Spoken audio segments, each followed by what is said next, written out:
Who are you and where are you from? My name is Attiq Malik. I'm from Luton. I was born here, I was schooled here, and I currently work here.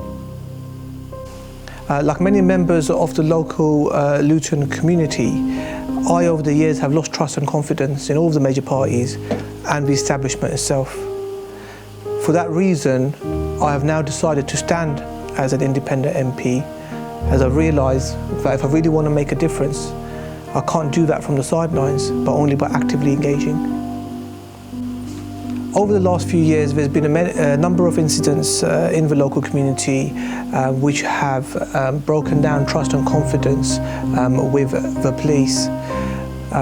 It's my belief that to bridge this gap is absolutely necessary to increase transparency and accountability with the local police force.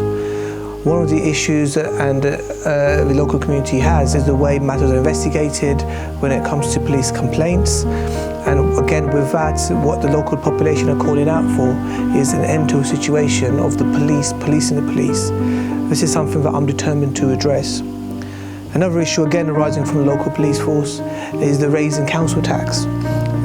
Ollie Martins, the local police crime commissioner, has raised this by 15.8%.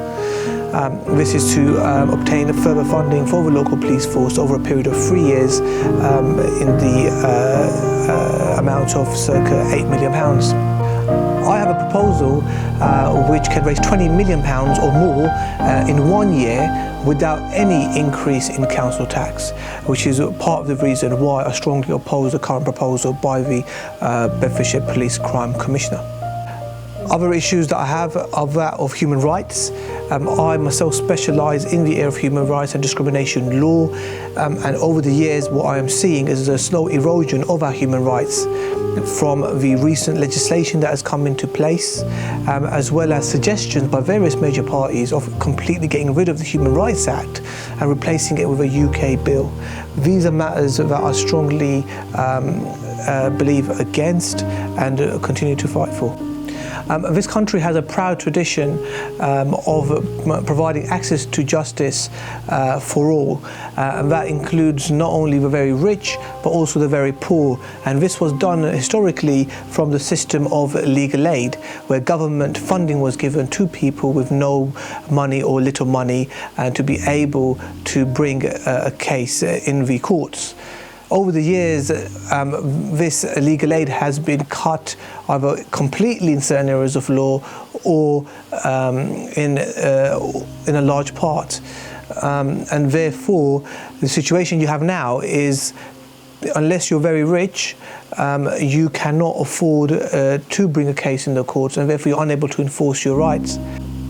Workers' rights is something that I am really passionate about, and in part this is due to the fact that I started out my career as a trade union lawyer. One of the biggest issues with workers' rights that we currently face is this 0 hours contract.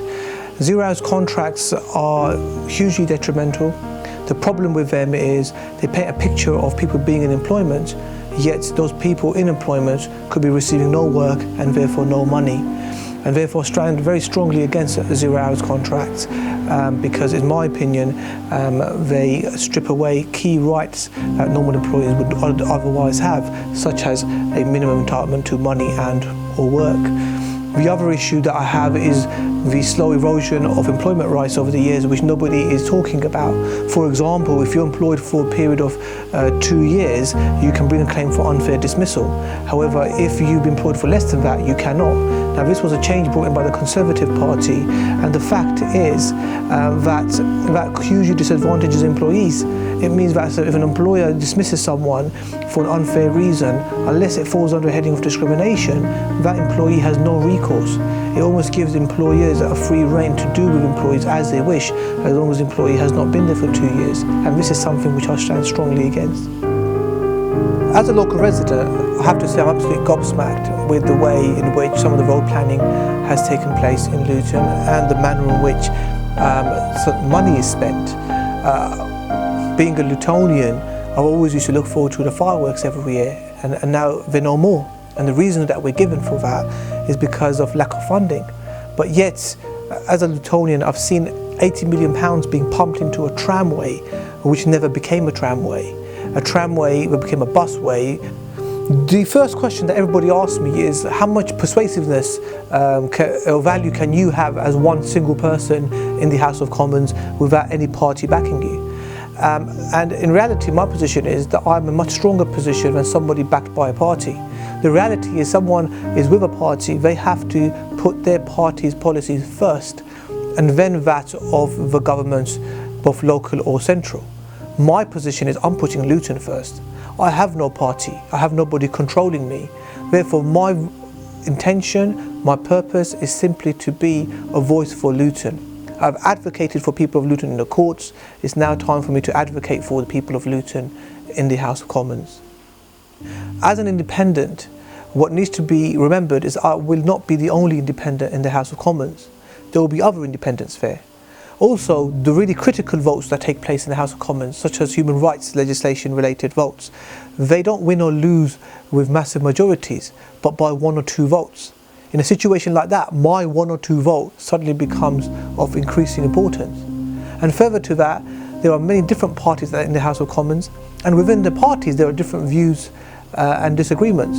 And therefore, if the people of Luton wanted a certain outcome from a vote in the House of Commons, then my role would not just to be to vote that way myself, but to persuade others within other parties to back me.